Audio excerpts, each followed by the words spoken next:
Welcome to Swish Theory. It's been a long time. This is Chris Amundsen, your host, along with my good friend and Coach Larro Golden. Larro, it has been a while. I think you and I had a lot of family stuff, work stuff, a lot of life stuff happened in the way of getting on the microphone, but I'm really happy to be back. I know we've been bugging each other for months to get back because the Bulls have turned a new page. Our lives have turned new pages in some ways. We hopefully have some time to do this again. But I'm so glad to see you again and be able to hear your thoughts. I know Bulls fans are excited to hear your thoughts. And Swiss Theory obviously just had a really, really good draft cycle. A lot of great content. A lot of the boards, the review, the player reviews. A lot of really awesome stuff coming for Swiss Theory. So we had to contribute, add a little bit to the Swiss Theory portfolio, but wanted to see how you're doing first and how you've been, and if you're feeling as excited as I am to get back on here. Yeah, man. I mean, no, man. It's it. I've been looking forward to this. Once you said like let's get an episode out. And like you said, man. I mean, I think this is a kind of a exciting time. I know there's like been some mixed thoughts on how things are going. hmm But I'm just really excited to kind of get in here and really talk about some things that have been happening and give my thoughts on some things, man. I'm just excited to really be talking again, man. I really am. Yeah, and I'm excited too. It's been a crazy, crazy couple days for free agency, the draft, everything. And Jalen Brown just got traded like 10 minutes ago. So there's a lot of stuff to go over, and I think we'll leave the league wide stuff to those who cover national news. But I wanted to focus in on the Bulls. As you said, there's been a lot of mixed reactions. There's a new executive, Bryson Graham, came in, spent most of his career with New Orleans Pelicans, then was with the Atlanta Hawks and their front office last year. Came on here, had a great opening press conference. I think he'd say seemed to hit all the right notes, seemed to have his head on straight. No BS. And so we're excited to kind of see how it went. And he's hired some people. He hired Tiago Splitter. Hired some front office guys. So we're going to see how it goes. A lot of this stuff is like there's an incomplete. We haven't seen it. We need to see it first on the court. We need to see how it goes over the season. And I would say the draft and free agency going to have that little asterisk as well, that we need to see what happens with these guys and with these signings. But let's start with the draft. The Bulls jumped up to the top 4 pick. Amazing, amazing luck. Well deserved, I think, for the Bulls. They've been through hell the last the last decade plus. With Man. Arturas Karnisovas, with the end of the Garpax era, a lot of bad stuff, a lot of bad basketball, and a lot of incompetence, a lot of clown show stuff, unfortunately. But the Bulls kind of seem to be on the right track, and this was a great way to start it. So Caleb Wilson is the 4th overall pick, and I know that a lot of people that you and I trust had him up towards the top of the board. Some had him as high as 2 or 3. Some had him a Yeah. little bit lower. I know you and I were going through our guys, and so I wanted to get your thoughts on Caleb Wilson. What you think? What are the pros that stand out to you as something that he can do to contribute right away? And then what are some of the question marks or areas of improvement that you see early on that he's going to have to address? Well, when you think about Caleb Wilson, I mean, the athleticism, I mean, it's one of those things where if my grandmother was watching his game, like she'd be able to see that like this kid is like athletic. It pops off the screen immediately. And I think but I think one of the things for me is, over the past year, like I've been a little bit more little busier with like coaching. So I had to catch up on some film. I had to really catch up and really dive deep into it and really get some of my own thoughts rather than just kind of reading tweets and doing highlights, that whole thing. So I Yep. think one of the things that when I first saw him, I was like, oh man, there's a missed defensive rotation here. There's, he's late here. But I think sometimes when you watch film, you can almost look for things that they don't do well right now instead of the things that they do well right now. Like if that makes sense. And so when you watch Caleb, you see somebody that's going to be if Giddy's going to be on his roster, he's got a lob threat now. If they want to run some pick and roll, in the middle of that floor and have him kind of crash, well, he has a lob threat here that can really go get up and get it. And we haven't really had one. It's made Derek Jones Jr. And I mean, I can't really think of anybody else that really could just go up and go get that ball, and create that kind of vertical spacing that we just really haven't had. He also is someone that can score out of the mid post. He's got a lot of really nice footwork. He understands how to read the defender and really get to some up and unders. He actually shoots the ball pretty well from the mid range area and from those mid post touches. And one of the things I think is kind of not talked about enough is he's a pretty good passer. Um, he really is good at kind of opening up when, especially when he gets his mid post touches, he opening up, reading if the help is coming, sagging low. He can make the nice cross court pass to the opposite corner. He can make nice little dump off passes. Um, and one of the players that I saw people trying to compare him to was like Jeremy Grant, and I can see why they would think that, but I think when you go watch Jeremy in college, and you watch Caleb, the number one thing that pops off the screen is the feel for the game. I think Caleb does have good feel for the game. I just want him defensively to really lock in, and really learn these rotations at the NBA level. I think he's going to be, if he can really lock in and really learn these rotations at the next level, he could be one of the best weak side rim protectors in the league.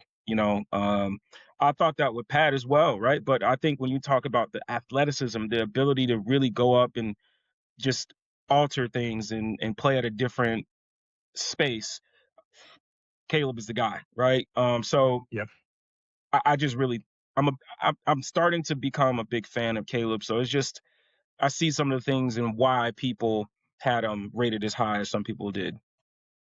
Yeah, no, you bring up a lot of good points, and I think something that we've seen in Bryson Graham's philosophy, at least the philosophy that he stated so far, and how it's translated into his draft picks, and we'll see this with Dalen Swain as well, is he's looking for that character in those guys, high feel, physicality, athleticism. Right?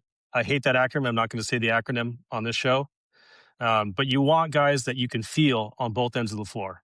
And I think that's something that you and I, when we talked about Patrick Williams and why he was struggling, is even though he's a quiet guy off the court, you don't feel him on the court. I know you were telling me that, like, is his game loud?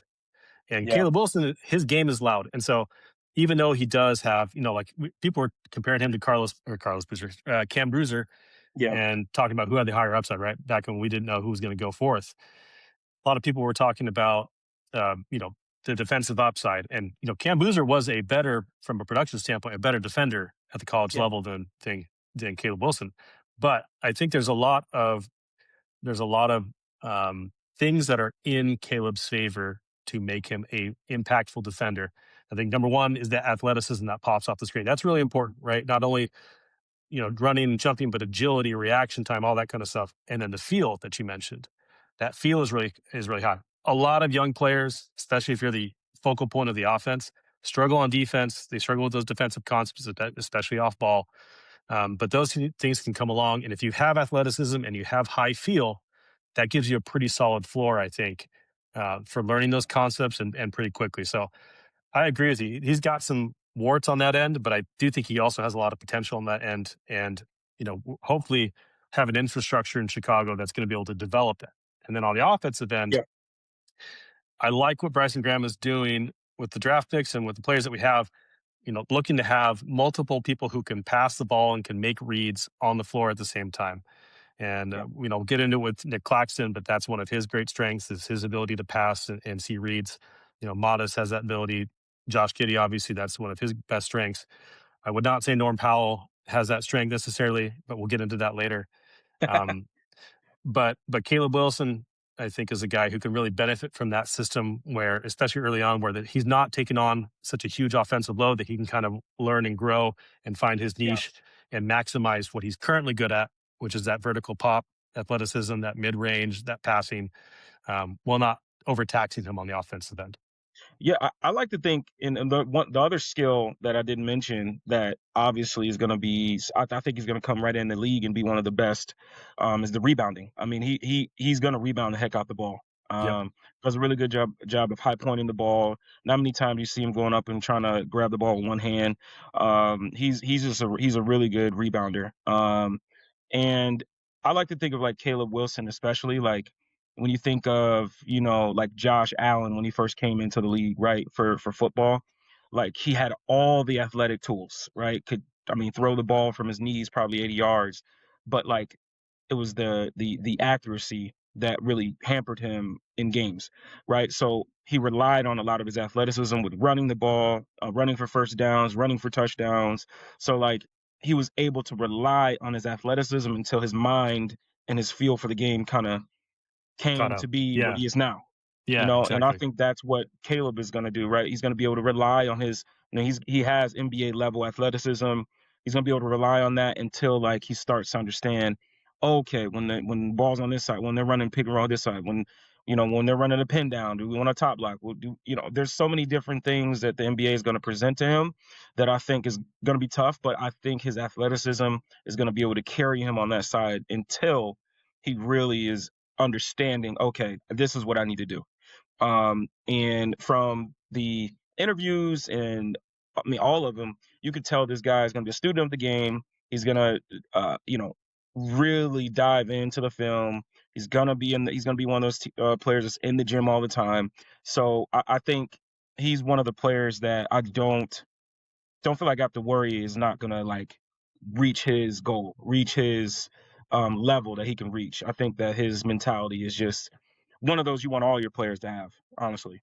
Yeah, absolutely. I think that mentality is the final piece that really what will have you believe that he's going to put it all together. Whatever his potential is, you believe that he's going to reach it because of his attitude. I think he has a healthy amount of confidence, but Yeah, also competitiveness and humility, right? He yeah, doesn't you don't feel entitlement from him.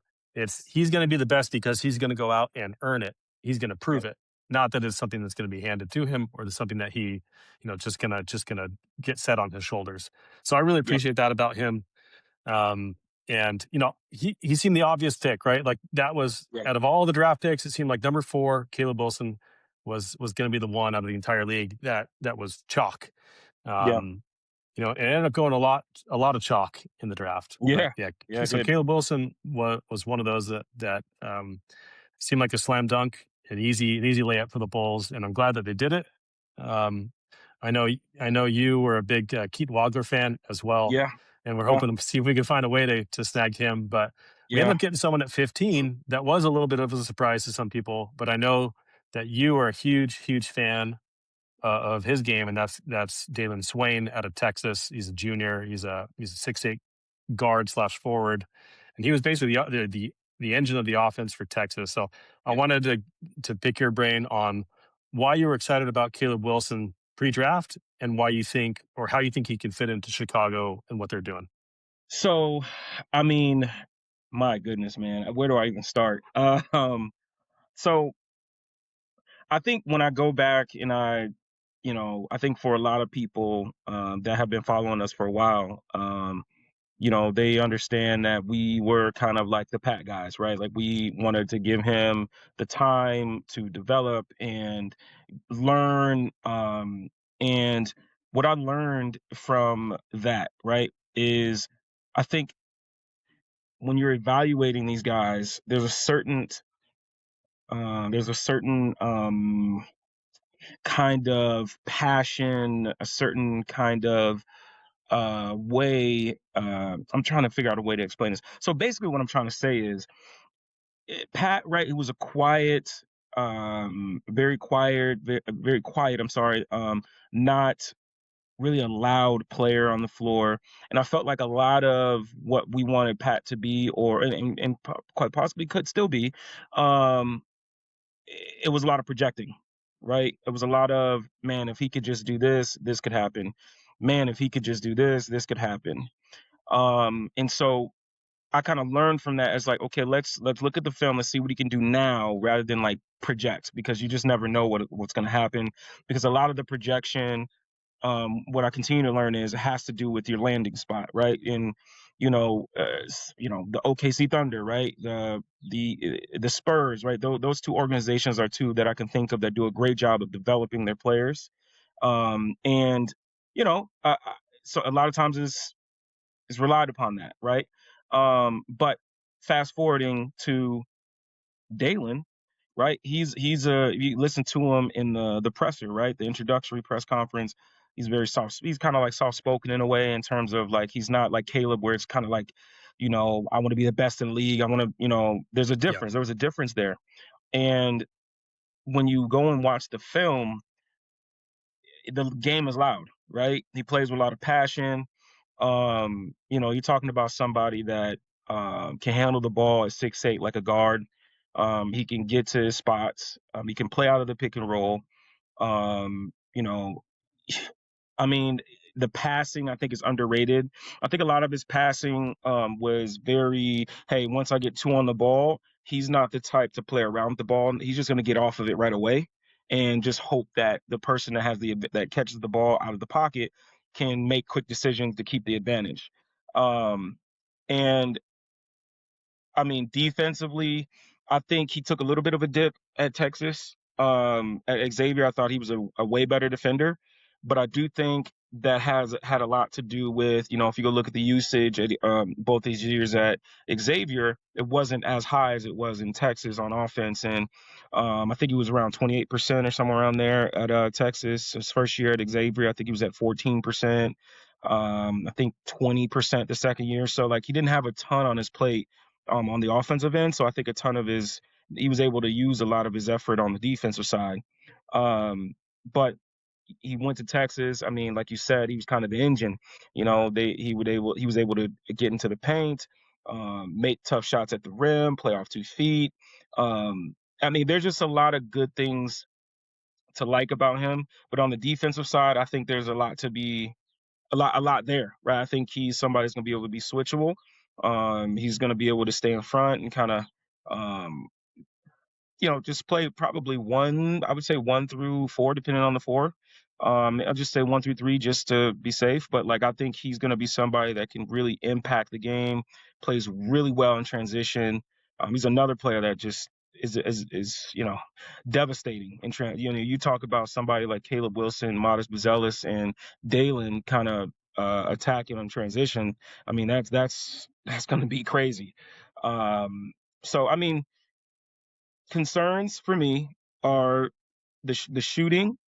I'm not super concerned, but I am a little worried in terms of like the form, getting the form together. And I just think, if he can become the shooter that like somewhere around 35, 36, 37, somewhere around there, doesn't need to be 40%, but with his driving ability, if he can just be respectable, it would be, I mean, the ceiling for the kid is high, pretty high. Um, Another concern is I think a lot of his time at Texas, he was on the ball. So I think there was a lot of meat left on the bone when it came to playing off the ball. Hmm. So there were nice flashes of cutting, um, but I think when it comes to point five decisions, when the ball swung to him in the corner, sometimes it felt like he took a little too long to make a decision. Well, not record scratch, but like just just taking a little too long to make a decision. So Okay. I'm eager to see how it looks because obviously Josh Giddey is on this team. I'm eager to see how it looks when he's off the ball. Are they going to be using him in different ways? Are they going to have him in second side action, or is he going to be more of the, kind of how they had Pat at one point, which is just a corner guy, right? So it's just I hope they have him involved more with the ball because I think he can really impact the game already right now. I think he could. So, but yeah, that those are my thoughts right now. Um, but I'm really high on Dalen. I'm super high. I'm talking about. I think the guy could potentially be an all-star at some point in the league. So yeah. That would be obviously an excellent outcome at the 15th pick. When I dug into Jalen Swain's tape, I think what the difference was because I saw a lot of Bulls fans on Twitter when he got drafted were upset about the shooting and basically immediately compared him to Dalen Terry or Patrick Williams coming out of college. Um, and I think there's two problems with those comparisons. Number one is the role. Right, this is not a 3-and-D wing necessarily. Right? That was not his role in college. That was the role of Dalen Terry and Patrick Williams. They were connective, role players at that level. and a lot of their skills were projectable, but not there was the production wasn't there. So number one is the role was different because Dalen was the entire offense of his, like he was the offensive engine of his team. It was not, it wasn't a secondary playmaker, a connector. He can do those things, but that was not his role. Secondly, there's not a lot of theoretical with Dalen Swain because it's not projected. It's not about projecting what can he do, or maybe if he works on this or works on that, maybe he can do this someday. He's already productive at all those things. It's not like, oh, maybe he'll get a handle. No, his handle is really good. Yeah, if Yeah, you watch him for the first time, you don't realize he's 6'8" because he looks like a point guard. yeah, The way he moves on the floor, the way he handles the ball, the way he drives to the basket. He's not a theoretical rim pressure guy. He was like the best isolation scorer out there, like super high efficient isolation scorer, despite being a below the rim kind of player for the most part, right? He kind of reminds me. Someone made this comparison to me, and I thought that was interesting because we just watched the finals, but um, kind of reminds you of a Dylan Harper, not necessarily in that exact skill set or in the heights that he can reach, but in that kind of role that he is, where his strengths are the ball handling, getting to the basket, making good decisions at the rim, high rim pressure. He had an insane free throw rate at Texas, and he made almost 81% of his free throws on high volume. So these are things that are not theoretical. He is already productive at these things. We don't have to project him to be that way, right? It's not like with Pat, we're like, well, we hope he can be more aggressive on the offense because he's got these defensive skills. He can shoot the ball a little bit, but the rest of it's kind of out there. And Dalen Terry, same thing. He can handle the ball pretty well, but everything else is theoretical about him. Super, super thin, wiry guy, whereas Dalen Swain is, he's 210, 220, 6'8". He's a big dude. yeah, And as you said, we saw him at Xavier the first 2 years playing that more of a defensive stopper role. And yeah. so if you can meld those two, the Texas Dalen Swain and the Xavier Dalen Swain together, you got a really good ball player. I think that I share your concerns. I'm not as concerned about the shooting because I don't necessarily think it's going to be his role to be a 3-and-D guy. Obviously, you Yeah, want him to be able to shoot threes, but yeah, I really think if the Bulls are smart, they're going to have him with a lot of ball handling reps. I think we'll see it in summer league. Hopefully, we'll see it in summer league, and that'll be a good indicator. But he's going to generate so much. He's going to generate so much offense from his drives and his rim pressure. If he can max, and if he can leverage his passing in those situations, I think you're going to be able to see him create a lot of advantages for himself and for his teammates. So he can already do it for himself, and he has done it for his teammates. But I think if he can get that shot enough where it's respectable, that's going to open up space for him to drive into the lane and do good things with the ball. yeah. And you're spot on. I mean, like I said, I am a little concerned with the shot, but like you said, when it comes to the role he should have, especially on this Bulls team, you're right. There shouldn't, it shouldn't be as high of a concern. Um, but to go back on the point that you said about his isolation, his ability to score off the bounce, like I mean, it's gonna sound crazy, but for all the AJ Debanta fans out there, right? Like who he had a higher points per possession in isolation, than Yep. AJ did. And I mean, they had about the same in terms of possessions uh, in isolation. So I mean, we're talking about somebody that has the ability to really score the ball. I was talking to one of our friends that's in the league, and he was just saying that he's surprised because a lot of people thought that he would lead the league in scoring. I mean, I'm sorry, lead the country in scoring. That he has that type of ability. Um, so it's like I said, yes, Caleb was the easy choice. Yep. Clearly, just probably a number one pick in years past drafts. But Dalen is the pick that I think that people are going to look back and be like, man, we love Caleb. He's awesome. But this guy, Dalen, man, we're talking about somebody that I think could play the Stephen Castle role, right? That can be like a Dylan Harper type of role player, those type of players. So, I mean, gotta love Giddy. But like, I think he's a player that at some point, which I think we've talked about this before, that at some point in the future, he could be our primary ball handler. I really truly believe he could do that. And we're talking about somebody that can apply pressure to the rim at all times. Yeah. With that, with the NBA spacing, I think he's going to be a player, man. I really do. I really do think he's going to be a player. So, Yeah, we got to see. Obviously, it all depends on the development program that the Bulls have going and their season. But that leads us into the next part of our discussion, which is free agency. I do want to. I have a couple thoughts about the second half of the draft. We had two second round picks at 38 and 56. The 56th pick we ended up selling for cash to the Los Angeles Lakers. yep, The Lakers ended up selling it again for cash because they had a guy there that ended up getting taken before they were there. So, but the 38th pick, I know there was a lot of consternation among Bulls fans because that one got traded. Um, that one got sold for cash and Cam Jones from the Pacers and two future pick swaps, second round pick swaps. Um, and I have a lot of good Bulls fans, friends that I respect a lot, respect your opinion a lot, that basically said, that's just a smokescreen for selling the picks. And so we basically sold two second round picks. So you and I have a mutual friend that works in the NBA front office that I was talking to about this the other day. Because I personally, like, I will never defend, like, it would never be a choice for me to sell a yeah, pick for cash.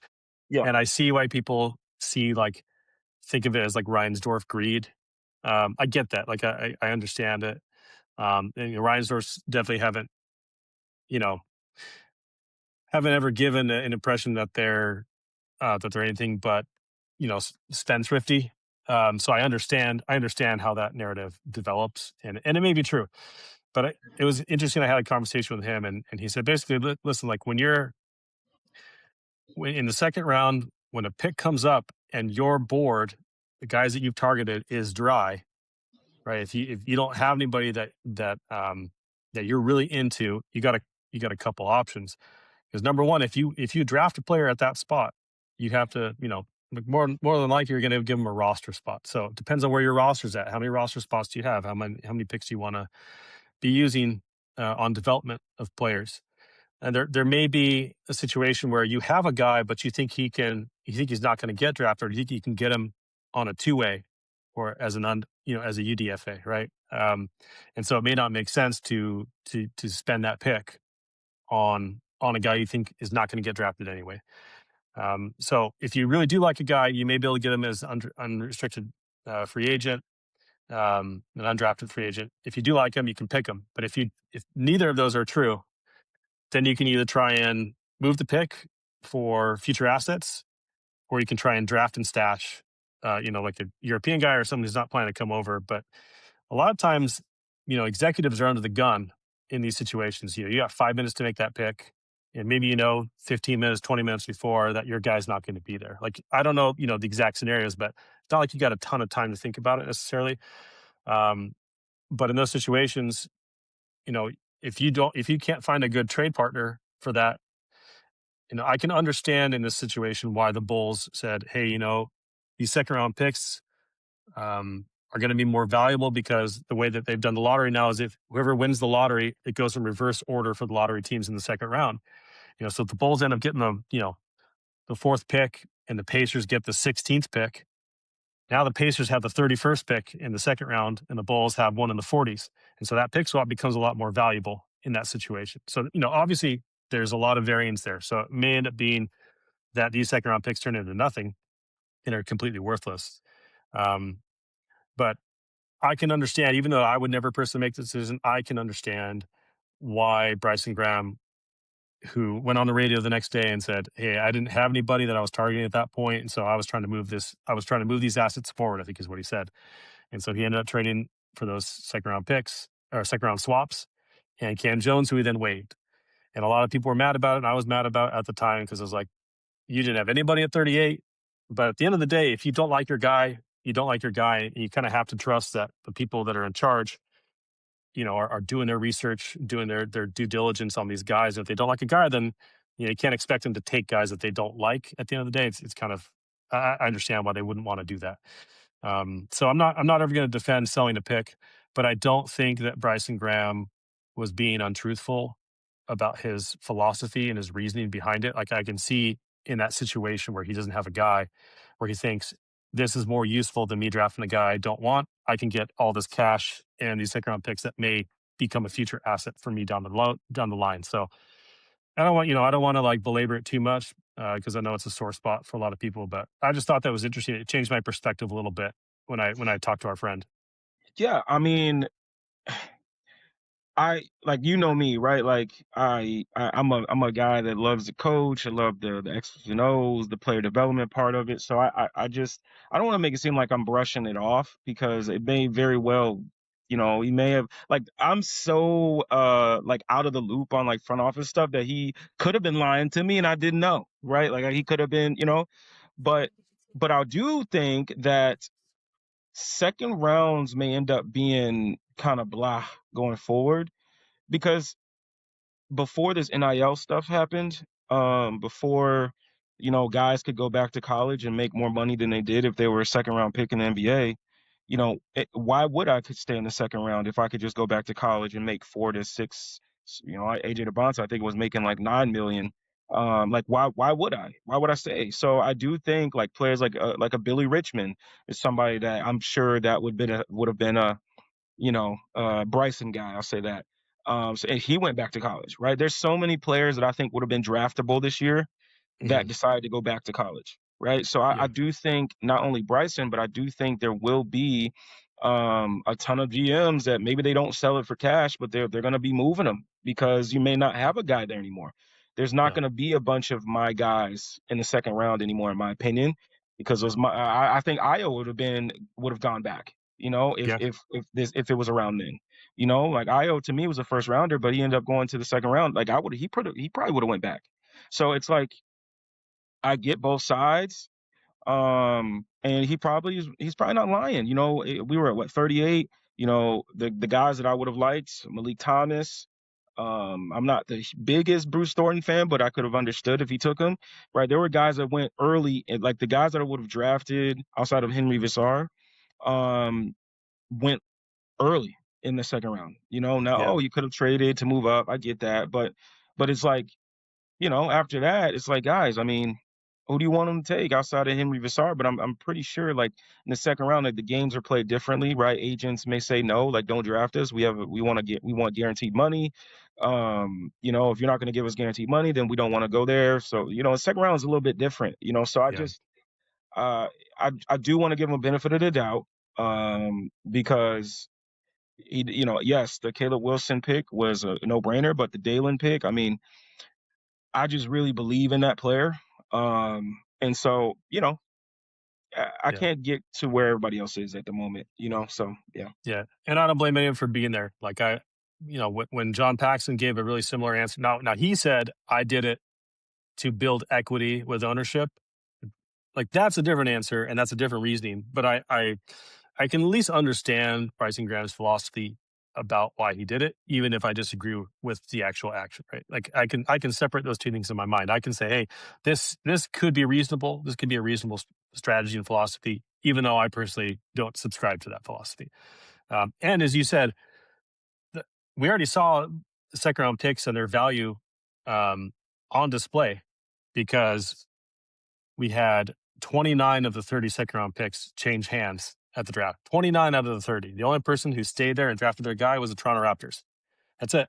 Everyone else was unhappy with where they were picking and who they were picking at that spot. So we'll see how, I think this is going to be a multi year change because of the NIL and because of the draft lottery changes. I think we don't really know yet how it's all going to affect it. But yeah, I'm with you. To me, I just think I'm going to just chill. I'm going to wait and see how this plays out before I pass judgment. I'm going to try and give the new guy the benefit of the doubt. We did that with AK. Now AK, it turned out, once he developed a pattern of doing a lot of these, things that ultimately, showed that he was not up to the job. I'm going to call balls and strikes on it. But right now, it's like I'm going to give you the benefit of the doubt. Now, if this happens over and over again, if this happens two or three times, or if these mistakes are compounded in other ways, then you start to lose that faith in the guy. And then, it's like, okay, now I can see the pattern.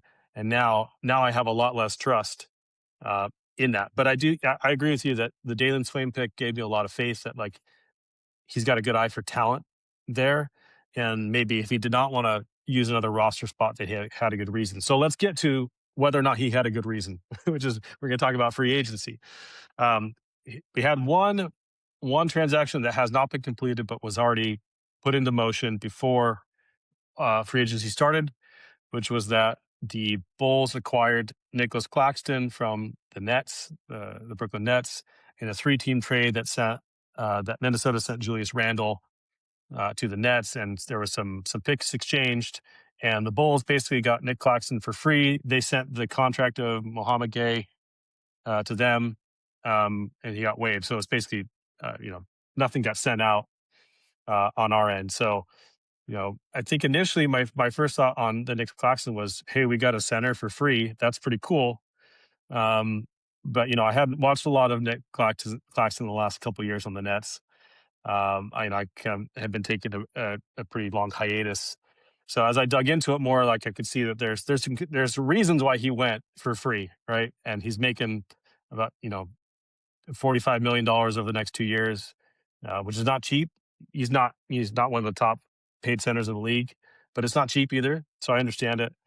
But there's some stuff there that if he can get back on track, he had some back issues in 2024, and obviously the Nets were tanking, and Day'Ron Sharp was coming up behind him. So there's definitely some flags there. There's definitely some red flags, but I'm curious to get your thoughts on Nick Claxton's fit, assuming that he can be healthy, assuming that he can showcase some of these skills. How do you see him fitting on the Bulls, and do you think it's a worthy bet on his skill set? I do think it's a worthy bet. I just think we're at a point right now in a rebuild where it's like, sure, right? Like some of my Nets friends have said he's just not hasn't been the same player, right? And when I ask, what was the reason, right? And it kind of alludes to his injury, right? His back injury, and his slight build, and a lot of the game has kind of changed a little bit in terms of with that injury, he's also not able to kind of fight through the screens and get to certain spots he was able to get to before. The physicality and rebounding, like his back injuries, kind of just hampered him a bit. So my thing is like if he's healthy, if he can be back pain free, which I think there's a chance with that. Like I haven't heard that it's been some type of chronic issue. Then we are talking about a player that can anchor a defense, that can protect the rim, that can be switchable, that can help you on offensive end as a lob threat, that can play out of the pocket. So, he's somebody that can help Giddy. If he gets blitzed, we can get him the ball and he can turn around and make a play on the backside. So it's like if you theoretically, yes, there's a clear way he can help this team, but it all comes back to if he can be healthy, in my opinion. If that back injury, um if he can get past that, I do think that he could still be. Maybe he won't be as good as he was when he was what was it, 2023, 24, around there. Yeah. But if he can just be, you know, doesn't have to be that the defensive player of the year. What, I think he was ninth in the voting that year. It doesn't have to be that, but I think he could still help us. I mean, I think us coming from watching multiple years of Vooch to watching him on the defensive side, I think will be almost like a godsend. Like it'll be like, oh my God, we can actually stop a pick and roll. We can hedge. We can actually, like, protect the rim. Are you serious? So I do think there's a role, like a way for him to impact his team, and like I said, maybe not be Nick Claxton of 2023, but who knows? Maybe he could still be a guy. I mean, I know there were, Al Horford also had some things going on at one point, but you look at him now, he's still affecting winning in playoff games, just being able to do multiple schemes on the defensive side. So he may not be the best rebounder, but I do think that's why drafting a guy like Caleb Wilson is huge because he's going to be a great rebounder. Dalen Swain is a really good rebounder. That's one thing we didn't talk about when we talked about Dalen Swain. I think he averaged close to what 7 rebounds, 8 rebounds from around there. So Yeah, he I he's think he going to led be his team in points, rebounds, assists, and steals, right? yes, yep, yep. Which is not easy to do. That's a good thing Yes, to rack sir. up. High major as well. So I mean, it's yes, the rebounding it's not what you want from your center, but I do think he's doing a good job of kind of insulating them. But Giddy's a really good rebounder, right? So it's just like we're going to be able to rebound. I just think as long as he can be the guy that can protect the rim, that can kind of help you be a little schematically give you some different variety of what you can play. I think he definitely can help this team, and who knows, maybe he can find his old self again. You never know. I don't want to put a box on him. I don't want to put a cap on him. If he can get past his injury, who knows? Maybe he can get back to being the guy he was. But like you brought up, the playmaking could definitely help us for sure. Yeah, I agree with you. And I asked our friend Nikias Duncan because I know he's a big Claxton guy Yeah. if he thought he had anything left in the tank or how he'd fit on the Bulls, and he messaged me back and said that he was intrigued by the bump in his playmaking responsibility and growth as a driver. Um, there's enough defensive flashes for him that he still think he's got some juice left, but he's got to stay healthy and he's got to be better as a rebounder. We're kind of his 2 points. So to echo your thoughts as well. You know what I just thought about, Chris? Sorry to cut you off, No, but I'm done. in college, Um, Caleb Wilson last season, him and Henry Vassar were awesome at the high low, right? They did a great job of playing off of each other.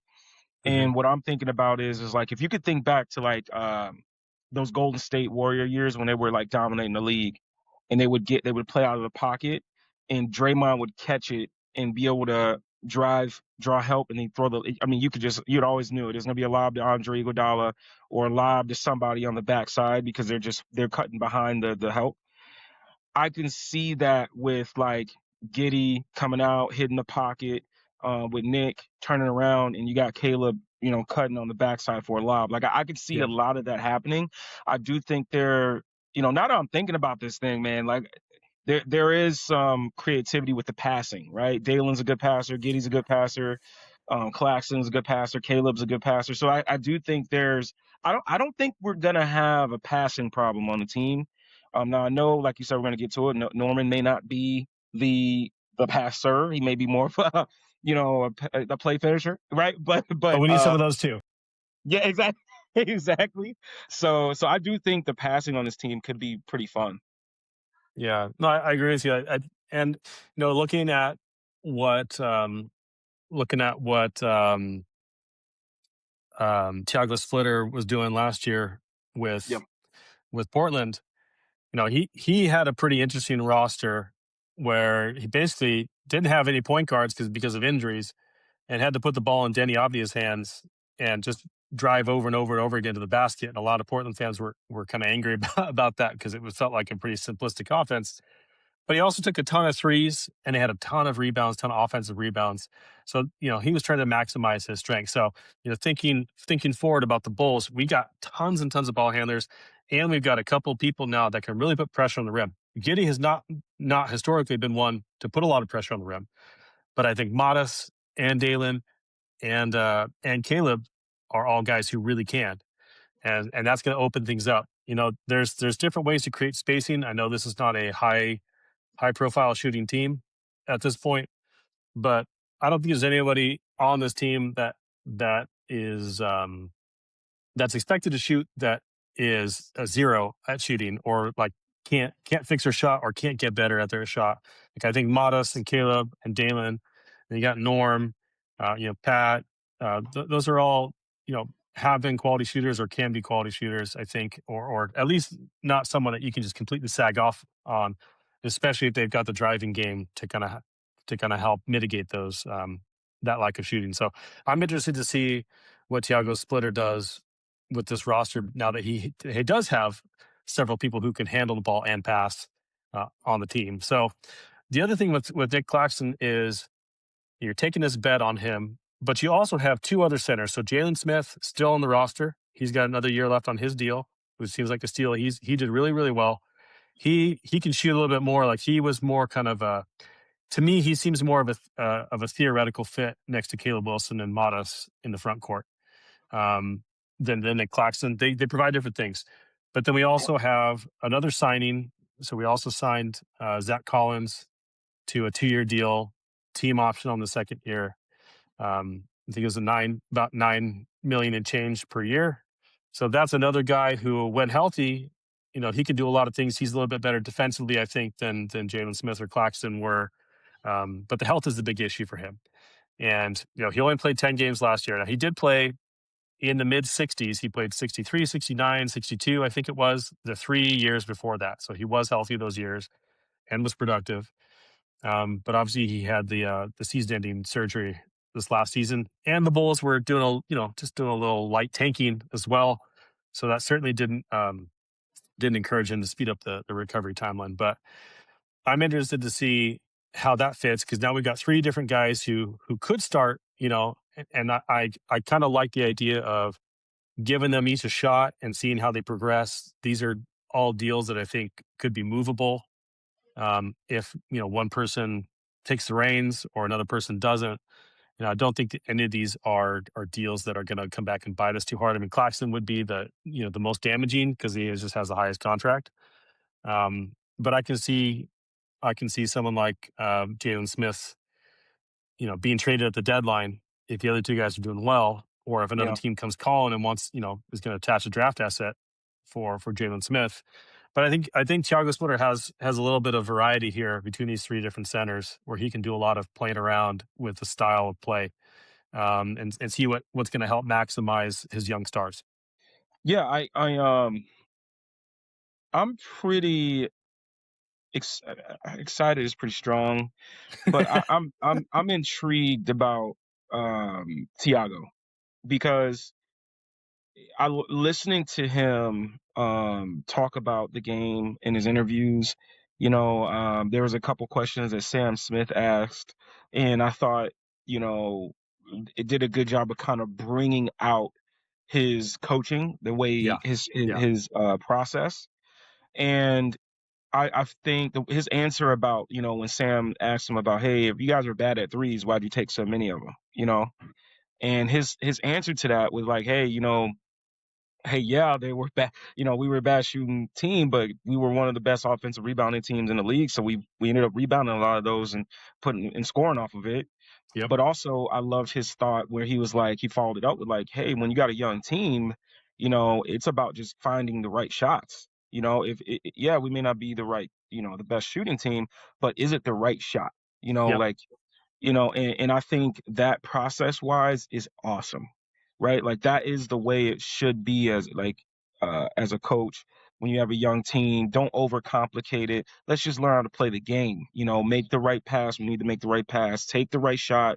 Yes, you may not be the best 3-point shooter, but if we just created that look, that's the right shot. And I yeah, think Coach Billy Donovan said the best, right? Where he said, not every three is created equal, and that's so true. If you come up the floor and you just make one pass and take a three, like, yeah, maybe if Zach LaVine is on fire, or when he was here, but like if we had one of our players that was on fire, like Norman Powell, right? Norman is feeling it. Yeah, let's get him right. Let's get him the ball. Get some shots up, right? But like if we're struggling, right? And we need to run some offense that can manufacture paint touches, that can get the defense to get in rotation to make that kick to the corner, right? For open corner three. That three you live with all day because you created that, you made the defense rotate, and it opened up a really good look from the corner.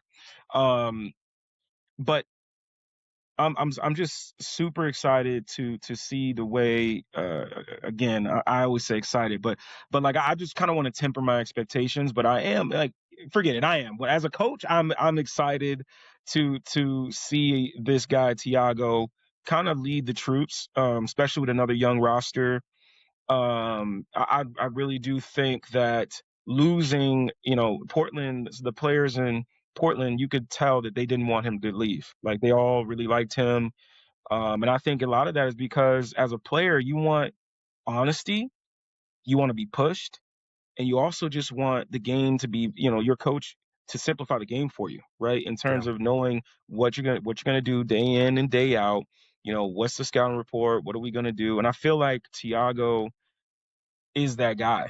And I think he's gonna be a reason why, if Caleb and Dalen have a great, really good rookie year, it's gonna be because of the Tiago understanding what it takes for these players to succeed because he was once a player in the league too. And yeah, I don't know, people may not put a bunch of weight on that, but I do think it's helpful, when your coach knows what it's like he was talking about when Coach Pop was had him on the bench and he felt like he was the better center at the time, and Pop sat him down. I was like, look, man, you're just not gonna play this year, right? Like I haven't earned your trust. You haven't earned my trust yet. I haven't earned yours yet. Right? I don't know. I don't know what you can do yet in these tough moments, but you're gonna play. It's just not gonna be this year. So like I think he knows like honesty is the best policy for these guys and just letting them know where they're at. And going back and looking at some of the stuff he ran with when he was in Paris in Eurobasket. He has some good stuff. I think it goes back to what Polar was saying. I'm sure everybody knows who Polar is, but Polar was saying that the roster they had, it just wasn't enough passing. You know, I don't want to say too much, but like, yeah, the guys just weren't ready for the types of actions and things that he has shown he can run. So he kind of simplified it. Mhm. So with a team like with that, I think that is full of some guys that can pass. I do think we're going to see some fun type of sets and actions and things like that to help the young guys. So yeah, I went on a tangent here, but yeah, no, I'm really excited to see Tiago. I am as a coach and just seeing um what he's going to implement. And I think he alluded to that he may be coaching the summer league games, so Yep. that'd be pretty cool too. Yeah. No, I'm excited to see what he does. He's got a roster of these young players. Hopefully, they're hungry, ready to learn, and he's got some vets. So, speaking of vets, Norman Powell was the kind of the big free agent signing, uh, about 22 million a year, team option again on the second year. So there's kind of a pattern there with Bryson Graham, but he's a guy who was on Miami Heat last year. He was an All Star. Um, he's a really really good scorer, finisher. He's kind of in like that Zach Levine category of someone who he's going to be the one finishing the shots, right? He's going to be Yeah. taking the tough shots. He's going to have the ball in his hand probably in that situation. So, he's older. I don't think he's part of the plans, but I think he is someone who he can elevate the offense and he can make the game easier for the other guys by creating that space. Getting defenses to bend. He can be that guy. Now, defensively, I don't think there's going to be a lot there to write home about. But we've got a lot of, so him and Giddy are going to be certainly entertaining to watch on the defensive end as a backcourt, to put it Yeah. lightly. But we still got Isaac Okoro, we got Dalen Swain. We got some wing defenders. We got some bigs now that can hopefully hold it down as well. And we haven't had a rim protector in Chicago since less than Joakim Noah left. I guess Robin Lopez. I guess Robin Lopez was a decent rim protector, but yeah, we haven't had anything like that in a long time. So I'm hoping we can have some actual rim defense this year, and it'll be exciting to see what happens. I know the Bulls had one of the highest cap spaces in the league going into the free agency, along with the Brooklyn Nets, and I know a lot of people, including myself, were hoping that some of the players that were coming in were going to be distressed contracts that came in with picks, with assets.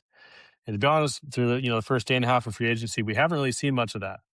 The only thing I saw as like an actual dump with a pick, I think, was Devin Carter from the Sacramento Kings to the Atlanta Hawks with a second round pick. I think that's the only one I've seen. Correct me if I'm wrong. There might be others, but and then just looking at how the Nets spent their cap space, kind of similar to what we were doing. Giving guys 2-year deals, in like the $9 to $20 million range, a bunch of that kind of stuff. So I'm not sure how much of that is because of the lottery changes and trying to avoid the relegation zone, and people are just less inclined to give up picks in the first place, or less inclined to just have dead weight on their roster in that way. But um, once I kind of saw it all come together, I can understand why that didn't happen. Maybe something will happen in that realm. That I know that this is great podcast content here. Me brain farting in the middle of it. Uh, Dude, it's all good. Zach Collins' deal, I believe, is immediately tradable because it met certain parameters. It wasn't too much more than his last contract. I won't bore you with the details that I'm even fuzzy on, but we have a lot of tradable contracts. I think even Norm Powell at $22 million a year is a very movable contract. If a contender came along at the deadline this year and said, "Hey, we really need, we lost our two guard, or injuries happened, or what have you. The Detroit Pistons don't get anything done this year, and they're like, we really need someone else to score the ball." I can see someone come calling. So I think these are. I don't think that Bryson Graham has done any harm this offseason, which is a good start. I don't think he's moved the ball forward necessarily in a big way, but I don't think he's done any harm. And you're always worried with a new executive or a new owner that they're going to come in and do a lot of harm. We've Yeah. seen it with a lot of owners. So I expect Bryson Graham to make mistakes and to do things wrong because he's new at this.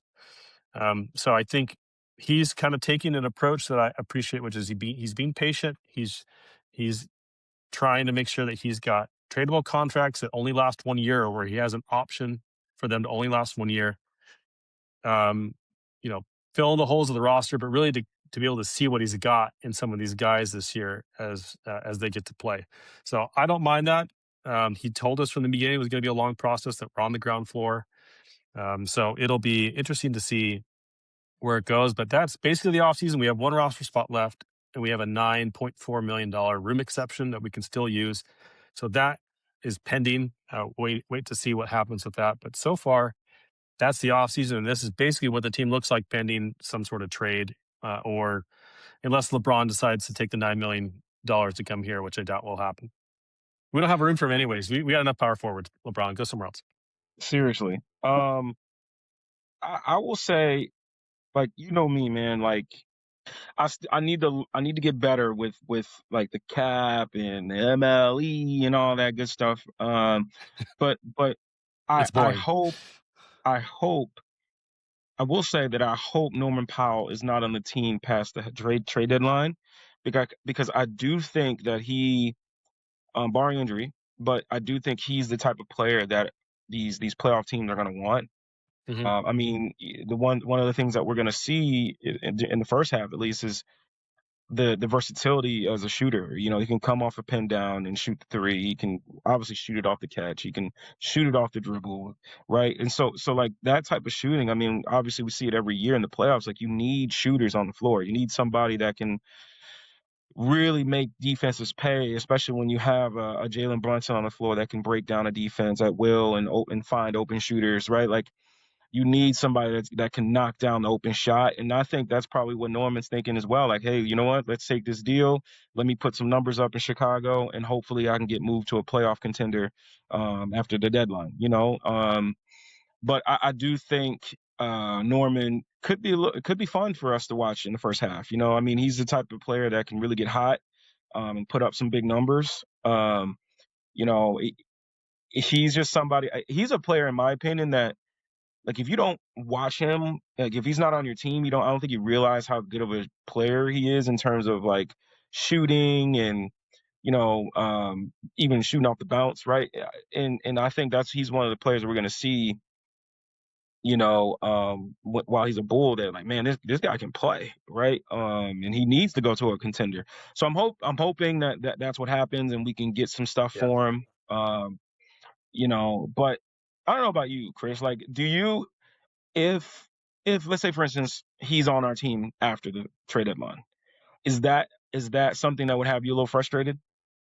I think it depends on what opportunities are out there, right? If there's a team that really needs him and he can fit there, and Dalen Swain's really come along, or shooting's gotten better, or what have you, right? If the opportunity presents itself and there's no real reason to keep him, then maybe I'll be more frustrated.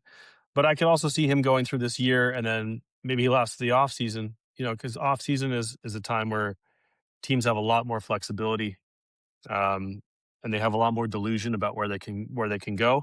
Usually by February, you know what your team is. Um, but in July, you're delusional again about what your team can do. So I probably would be disappointed, if it or frustrated if it didn't happen, but I can't say for sure right now because I don't know the circumstances. But I can see circumstances where it would make sense for him to stay longer. But I don't think he's a long term fit. Like, obviously he's in his mid-30s. Like, he's not going to be the answer for us long term. And that's what a good vet should do, is they can show you the ropes, they can keep your team afloat, they can keep a foundation for your team, but they're not going to put a ceiling on the most important pieces of the team, right? So the most important pieces right now are, Dalen, Caleb, Modest, and, for the time being, Josh Giddey. And those have to be the focus of development. So as long as he is not impeding their development or impeding the Bulls' ability to go and find other core talent, then I don't mind as much. But it kind of depends on the circumstances. But it's a good question, I'm always prepared to be frustrated with the Bulls if the opportunity arises. But I do want to call balls and strikes. I do want to make sure that I'm trying to be as fair and objective as I can. I'm a fan because I want the players in the organization to succeed, but I'm not a fan in the sense of, I'm not going to follow tribalism of, just agreeing with everything the front office does or disagreeing with everything the front office does. Like, I'm going to Yeah. try to be as objective as I can within this space, even though I understand that this space is uh, my emotions are tied up in the team's success in a way, but I want to make sure that my analysis is not. Yeah. Which, speaking of that, I actually I have an apology to make. I know a lot of people have tagged me as the Patrick Williams guy. Um, I think, first of all, my opinion of Patrick Williams and other people's understanding of what my opinion is are often two different things. Like, people think I've been like way too high on Pat or delusional about Pat. And obviously, he's had a really tough 2 years. He may have been one of the worst players in the league last year, from a production versus contract standpoint. So I know some people are probably waiting for an apology from me, and I've done a lot of soul searching on this. I've looked back at my process. I've looked back at what I've said, my expectations, what's happened. And so, for all of you who are waiting for this, here we go. I apologize to absolutely nobody about Patrick Williams. And here's why. And here's why. Not because the results have been good. The results have been bad. There's no question about it. His last 2 years have been really, really disappointing. But there's a difference between results and process. So I have to look at the process. What did I do right? What did I do wrong? Or was my thinking a healthy way to think about a player or an unhealthy way to think about a player? So I've looked back at a lot of my own tweets, a lot of my own opinions, a lot of my own podcasts about Patrick Williams. And I think the reason I don't feel necessarily the need to apologize, and I'm trying to be a little bit more dramatic than I normally am, but is because I do think that the process has been mostly good, in the sense that I think it's a good process to believe in young players and root for their success. I think a lot of people have not given Patrick Williams that a very long leash in that department. I think it's generally a good idea, especially on a rebuilding team, a team that doesn't really have a lot of expectations, to give more of a leash to those players, to give them time. I also think that's especially true when those players have suffered injuries. Now, Patrick missed almost all of his second season and a big chunk of his fourth season. Um, and that impedes development. As a coach, how much an injury can derail your season, even if you appear healthy, or just missing an off season, missing that training camp. Those things can really impact you. So I think I was right to be patient with Patrick Williams and his development. I think it was also a good process to want the fourth overall pick to have a focus on him in his development. One of my major frustrations with Patrick Williams is not that he was mediocre necessarily, but that we didn't know who he was for so long, because he was relegated to a role that certainly didn't fit what he thought of himself as a player. He thought of himself as more of an on-ball player. Now, maybe that's delusional on his part to think that. but I think it was in the best interest of the organization to figure that out and quickly. You don't want to go into a situation where you have a fourth year player up for a contract renewal and you don't really know who he is. That's a tough situation for the Bulls to put themselves in, and that's exactly the situation they did put themselves in. We saw some growth, right? I think Patrick did have some positive signs. He had a lot of room to grow, but I thought he showed enough, and I thought the process there was good to say that he could be a productive role player in the NBA, even with his current skill set. And at the time, and I know everyone wants to ignore this fact now, but at the time that the extension was signed, the 5 years, $90 million extension was signed, that was an expected outcome. Keith Smith, I'm sure you're familiar with Spot Track. I think he had estimated that his contract should be 4 for 100, which would be $25 million, or 5 for 100, or something like that. So it wasn't like it was some crazy number at the time. And if you look back at the articles that were written and the opinions that were written, and I'm not talking about Bulls fans who are upset about everything and we're out on Pat, Yeah, 1 year into it. I'm talking about respected people within the Bulls sphere. Um, the reaction was mostly optimistic or neutral about the contract at the time. Now it looks like a disaster because he fell off a cliff, and that's the part where I think where there's I think the part that is most shocking is I don't think even the biggest detractors thought this was going to happen. Like no one saw a player that was turning 24 completely fall off a cliff on both ends of the floor at the things that he was already good at. Right? Like, yeah, he didn't do a lot of things, but he could defend on ball pretty well, and he could shoot the three pretty well, even if it wasn't a high volume. But even those things went off the rails, and then he couldn't dunk a ball. He couldn't finish. Like it just he became like a completely uh, damaging player on the floor in a way that he hadn't before. And I think if he played the way that he did 3 years ago, I don't think we'd be having this conversation. But he obviously had a big drop off. So yeah, I'm being a little bit dramatic, but I do want to say, like, I think the process is good. I think it's good to believe in young players. I think it's good to find out what you have in them early. I think it's good to project them based on their current skill sets and then find ways where I think you can get better. And, I thought it was fair to project Patrick Williams uh, at his current defensive skill set and 3-point shooting skill set with some hope that there was upside there that was still as yet untapped due to a season and a half of missed time at that point. It obviously has not panned out that way. So I know I'm going on a long rant, but I know it's obviously not panned out that way. But I don't think that's people being too high on him, or I don't think should be a reason for us to say that we shouldn't believe in young players or shouldn't do a lot of things that we did. I think it's just a bad circumstance, and hopefully he turns it around. He's still on the team. He's got more years on that contract. It's in everybody's best interest, Patrick, fans, the Bulls, the team, the organization, for him to succeed. We all want him to succeed, or we should want him yeah, to succeed. So I don't think that should change either. But it obviously has not gone well. I hope it turns around. Even if it's to the point where it turns around enough, we can just trade him for neutral value. I think that might be a win for many people. He's currently not there, so I hope he gets better. And I hope not to have to talk about him a lot until he does, because I know you and I have spent a lot of time um, pushing back on people giving up on him really early. So yeah, we'll see what happens. But at this point, he's got a new coach, he's got a new system, he's got a new front office. If he can't put it together this year, this may be it. yeah, But I still think that the process that we went through to get here is still the process we should go through with young players. It just didn't work out in this instance. yeah. No, I agree, and I think a good amount of the frustration with Pat came from when he was drafted. Oh, him being the next Kawhi Leonard. I think people really kind of bought into that, and then compounded with, Pat's not the one that shows a ton of emotion during games. So I think people were just also Guys, looking for things for to get mad about, and they see he's not celebrating with teammates.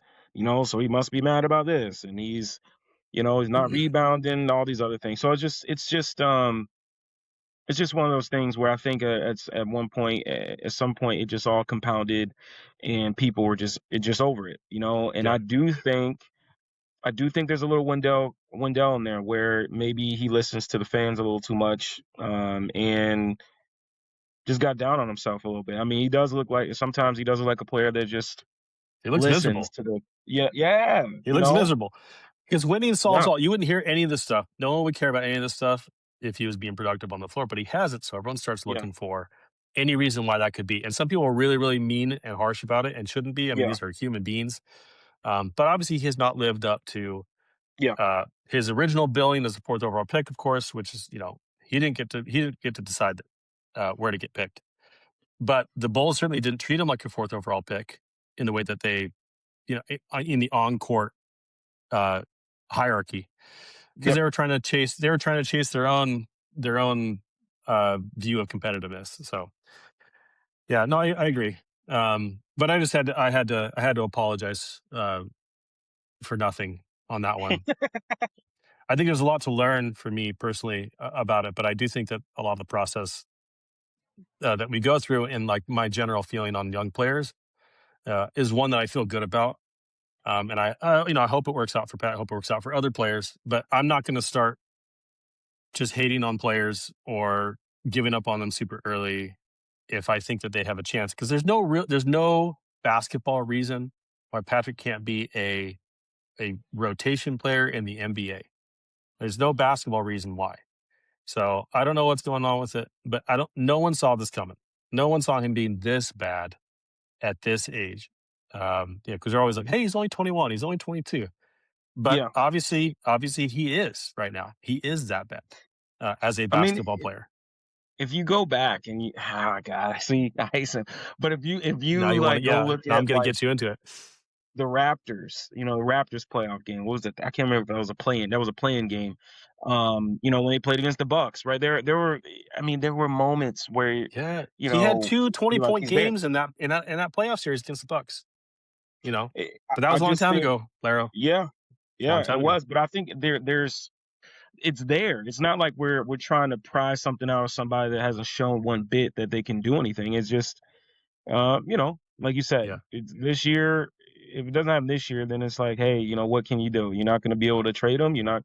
So Nope. you might. What are you going to do? Wave and stretch them? I don't know. I mean, it's you got to almost like you have to have some faith. Otherwise, it's like you're in a situation where you don't know what to do. Yeah. And we had the same exact situation, not the exact, but the situation where with Lowry, where we saw these flashes of his talent, and he didn't put it all together in Chicago. And then later, he went on, found the right situation or grew or what have you, and it worked out. And I think that's why people get so frustrated with Patrick is not because he's talentless, it's because he has a lot of talent, but he doesn't put it all together, or it's there's long periods of um, being passive and all these different things. So that's why it's frustrating, and that's why it continues to frustrate us to this day. So no doubt he's been one of the most frustrating players um, in the last decade and a half of both players. And we'll see if it turns around, but he's got a long way to go now. He's put himself in a big hole, and I think most people don't even want him to climb out of it anymore, which is sad because I don't think that should Yeah, ever be the case. I think that's where we really get off on the wrong foot is people who wish for his failure. We should always wish for his success, even if it's not here. But I would okay, trade him today he'll. if there was a trade that made sense and helped the team. I just don't think that Yeah. exists right now. I So just we're you here. don't I mean, like, and the thing is like we're past like him potentially being a top three option, right? Yep. It's like, can you be the guy that you were, what, 2 years ago, where you're making 39, 38% of your threes on good volume and being able to play good defense, right? We that's all you really Right. need, and That should but be a bar you can reach. But that's why I did not think that my expectations were unreasonable. I thought that they yeah, were pretty basic. And so when people tell me I'm high on Patrick, I'm like, I guess so, like in comparison to the results. But I did not like I was projecting to be a superstar, yeah, or I just thought he would be a good role. I thought he would be a good 3-and-D guy at yeah, minimum because that's what he'd shown. yeah, But you know, that's gone too. So what do we have left? A lot of regret and yeah. sadness. Yeah, I mean, hey man, hey, this is where we're at. But I do think this off season when it comes to the draft has given us some fun, given us something to look forward to. And quite honestly, I want to see what Nick Claxton can be. I mean, still, what was he? 26, 27, 26, somewhere around there. 27. Yeah. So it's like if he can get back to you know the just to get past the Just injuries, like you never know. competence. Now you Let's found do it. a center that can really man the anchor the defense, right? So it's just Hmm. there's some things to I think look forward to and try to keep track of. But yeah, What you're saying, Laro, is that you're ready to have your heart broken again. You're ready. yeah, Your heart's ready. But there is, this is the difference, though. The difference is that there's hope this time. Even though we're still just as bad as we were last season, there's yeah, hope this time. There's something to potentially look forward to. Whereas before, we were just on the road to nowhere. I mean, it wasn't going yeah. anywhere. No, So I'm hopeful that that will change well, at minimum. I'm excited because outside of what I've already said, but like my real excitement is we got two of my guys on the team. Modest is my guy Yeah, and Dalen's my guy. So I'm a happy camper. So as long as that's they're true. getting the reps, as long as they're, making an impact, I'm all good. Yeah. Well, I think there's a lot to look forward to this season. It's going to be a season with a lot of losing, I'm sure. Um, but there's new people to root for. There's old people to root for. there's um, there's a new front office that hopefully will take a different path than the last one did. And I appreciated Michael Reinsdorf apologizing to the fans for how things have gone and showing some contrition there. I think it was a nice gesture. But the proof's in the pudding, and the pudding is still baking right now. It's still in the oven. Do we even put puddings in the oven? I don't even know how pudding's made. So um, bad metaphor, but a lot of hope, hopefully. And what I'm most grateful for is that you and I get to talk basketball again, and I hope that will continue. I'll be doing a lot of traveling, very busy this summer, but I know that you and I will plan to do more of this off season, and then once the season gets started, I'm excited to dive into film again and Oh really see where man, this goes. I'm so excited for that, man.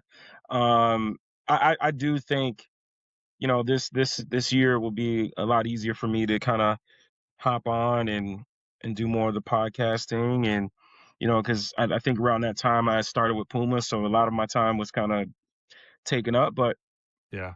I think during especially this year, like I do think there's going to be more time for me to kind of finally get my thoughts off because you stay in the house and your wife doesn't care, right? Not at all. Your son doesn't care. So it's like you're just Not talking at to the all. wall. So being able to Yeah. like podcast again, get my thoughts off, and I'm excited for that. Yeah. And hopefully, one of our 6 followers will appreciate it as well. Because Swiss Theory deserves so much credit for what we've been Yes, able man. to accomplish the last few years. It's been we have such a great group of people. So I'm hoping that we can contribute again, put more time in, and get back to what we were doing because it was really enjoyable despite the state of the team. It was really enjoyable to just talk ball with you. So hope we get to do a lot more of it. And with that, Lara, I think we can call it a day. I appreciate anyone who's listening, watching. Um, appreciate you supporting us. Please follow Swish Theory at Swish Theory on Twitter/X.